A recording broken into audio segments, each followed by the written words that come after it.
Speaker, the Chancellor of the Federal Republic of Germany.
Members of Congress, I have the high privilege and distinct honor of presenting to you Her Excellency Dr. Angela Merkel, Chancellor of the Federal Republic of Germany.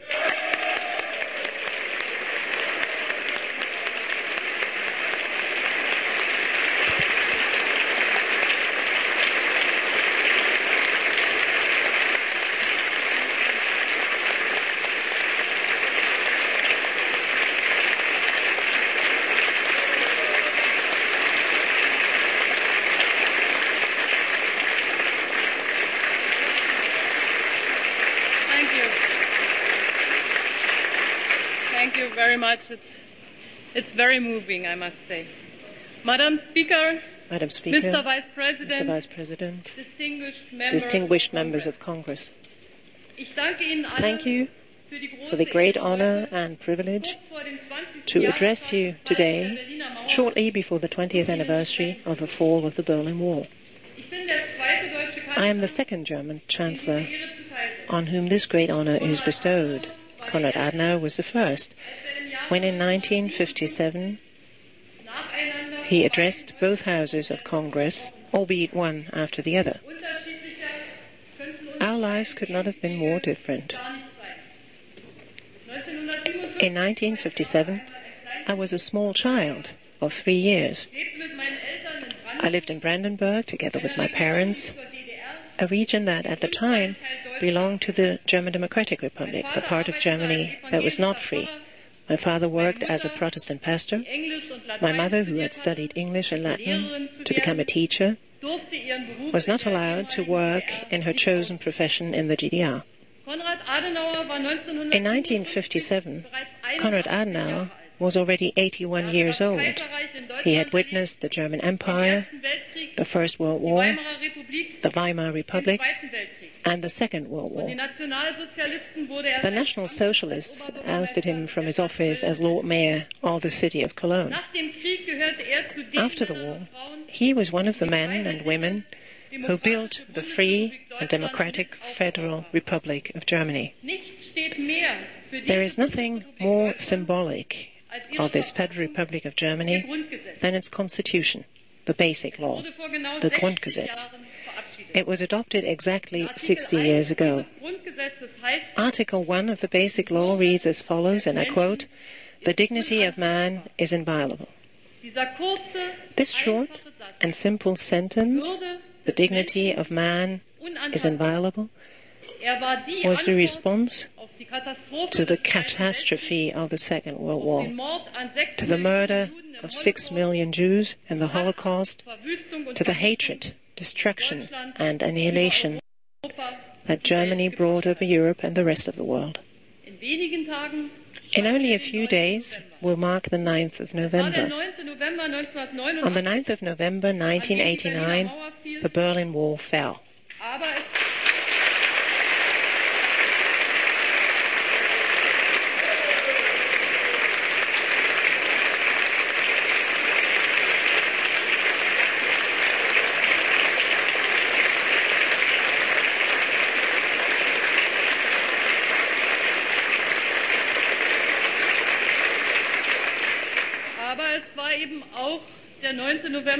The 9th of November 1938, however, also left an indelible mark on German and European history.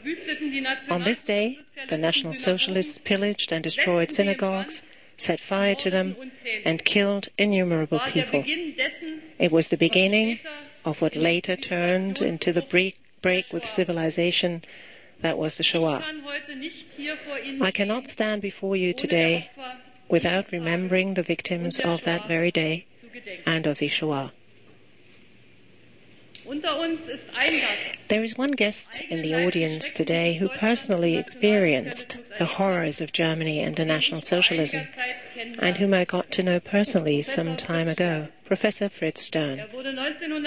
He was born in Breslau in 1926, then a German city, today a Polish city, and in 1938 he was able to flee with his family from the Nazis in 1938, and this at the very last minute. In his autobiography, published in 2006 under the title 5 Germanys I've Known, Fritz Stern describes the moment he arrived in New York Harbor in 1938, reaching a haven of freedom and security.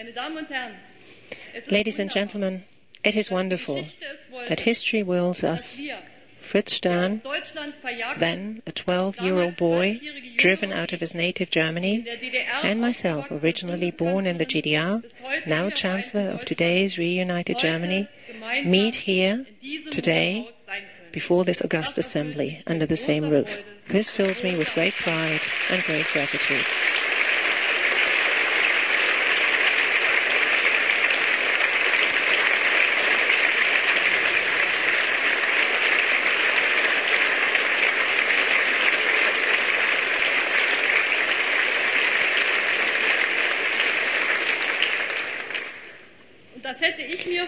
In my wildest dreams, I would not have thought this possible 20 years ago, before the fall of the wall.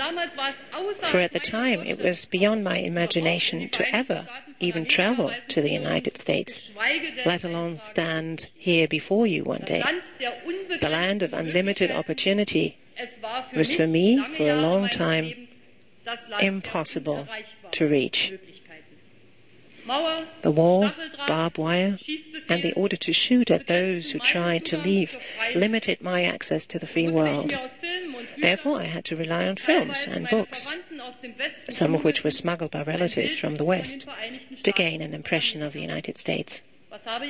What did I see? What did I read?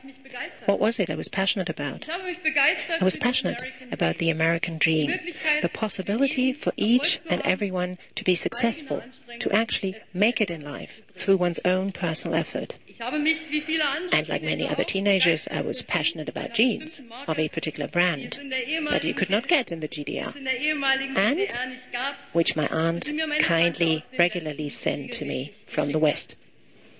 I was passionate about the vast American landscapes that seemed to breathe the very spirit of freedom and independence. And immediately in 1990, my husband and I flew to America for the first time, to California. We shall never forget our first glimpse of the Pacific Ocean. It was simply gorgeous.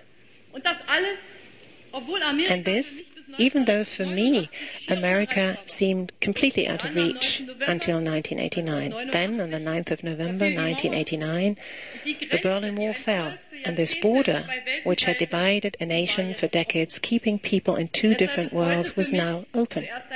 And this is why, for me, today is first and foremost a time to say thank you.